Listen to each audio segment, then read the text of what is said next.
Hello and welcome to another episode of We Don't Write the Same Way We Speak with Coach Hoke. English is a fun language in that you can most of the time sound it out, but not always. We do have rules for writing, and some words that sound the same actually have different meanings, which is why it's important that we use the correct words and the correct punctuation so that what we write is actually what we mean.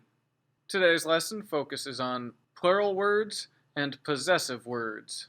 I have a link to the lesson in the details of this video, and to be thorough, a link to the video in the lesson itself. Before we begin, let's recognize that some grammar experts might disagree with some of the things I'm saying, and they're just clearly wrong. That was obviously sarcasm, and for a lesson on sarcasm, see my video on sarcasm, which is so sarcastic that it doesn't exist. Let's start with some definitions. Single. Probably your relationship status if you're watching this video. Single means alone. Singular also means alone. It's an adjective that means single or one. Plural. This is an adjective that means more than one. Possessive. This is how we describe bad significant others who think they own the other person in the relationship. Possession means ownership. Possession means that something or someone belongs to something or someone. Part 1. Making regular nouns plural. Making nouns plural in English can be pretty weird. One ox, two oxen. One box, two boxen. Two boxes. One goose, two geese. One moose, two moose. Heck, English is weird. I don't have much advice for you other than just learn English. Or move somewhere in the world with a language that makes a bit more sense. Part 2. Making names plural. Now this one is easy. If it's a name, it's only going to have one of two options. Most names, you just add S. Got one Amanda, two Amandas. One leaf, two leafs. If leaf is a name, recognize that if leaf were just a regular noun, the plural would be leaves. How's that for messed up? One Jeff, two Jeffs. Now, for names that end in S, SH, CH, Z, or X, you add ES to the end of those words. One Williams, two Williamses. One fox, two foxes. One sneetch, two sneetches. One fish, two fishes. Oh, there's another weird one. Fish is usually pluralized to fish. So if fish is a name, you add ES to it. And that's one of those things that helps you figure out, are we just talking about like fish in the river or people with the name fish? What if people with the name fish fell in the river? Part 3. Making singular nouns possessive of something. To show that a noun owns something else, which would have to be another noun, you just add apostrophe S to the thing that owns the other thing. Doesn't matter how that singular noun is spelled. You just add apostrophe S. This is where some experts might disagree with me. And those experts, as we discussed earlier, are just wrong. Or maybe they're different.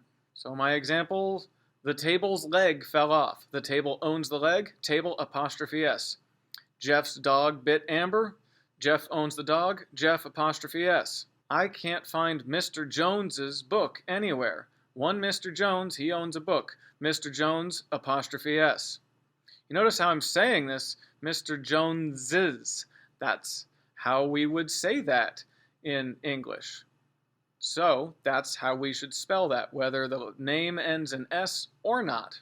Part 4. Making plural nouns possessive of other things. Step 1. Make the noun plural, however you happen to do that. Step 2. Make it possessive, following the rules we're about to explore here.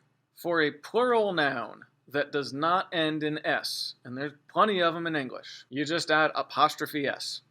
And that shows that that plural thing, that more than one object, more than one noun, collectively owns something else. The men's room always stinks worse than the women's room.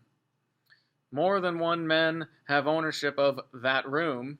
Men apostrophe S. More than one woman has possession. So, women, apostrophe S. One ox, two oxen. The oxen's hooves clattered across the cobblestones. Say that 10 times fast. The oxen own hooves. oxen apostrophe s. For plural nouns that do end in s, which is most plural nouns in English and all plural names in English, simply add an apostrophe at the end. And if you're still wondering what the heck an apostrophe is, it's a sky comma. So my examples, all of these chairs' legs are broken because Bubba sat in them and hasn't gone on a diet. So when I say chairs with an apostrophe at the end, that shows me that there's more than one chair with broken legs because of Bubba. Bubba poured 2 gallons of gasoline down the hornet's nest. More than one hornet owns that nest. A whole bunch of them do. Bubba found that out the hard way with his lawnmower. So when I say hornets with an apostrophe at the end, that means we're talking about the nest that belongs to all of those hornets. Bubba Sr. crashed his car into Bubba Jr.'s truck. Both of the Bubba's vehicles needed a wrecker. So we have more than one Bubba, we make Bubba plural, Bubba with an S. Bubba's apostrophe means that we're talking about something that both of the Bubbas own. Part 5, dead puppies. Every time you use an apostrophe to make a word plural, a puppy dies. Sounds violent? Well, then don't use apostrophes wrong, you puppy murderer. Never use an apostrophe to make a word plural, or even a sequence of letters plural. So have some examples there. A lot of people put like an apostrophe S to talk about a plural decade, like the 1960s. No, shouldn't have an apostrophe there. The 1960s were a challenging time. 1960 lowercase s. That's how you make that plural. All of the EMTs on the crew vomited at the smell of the dead body. Should have used Vicks VapoRub.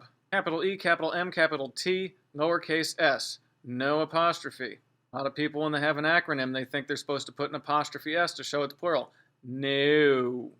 The only pluralizing use of an apostrophe is to make a single letter plural. If you want to earn all A's, A apostrophe S, then you'll need to learn these rules and learn them real well. These rules are not complicated. A lot of people just do it wrong without thinking about it, because whatever they wrote down makes people make the sound that they're supposed to make. And that concludes this episode of We Don't Write the Same Way We Speak.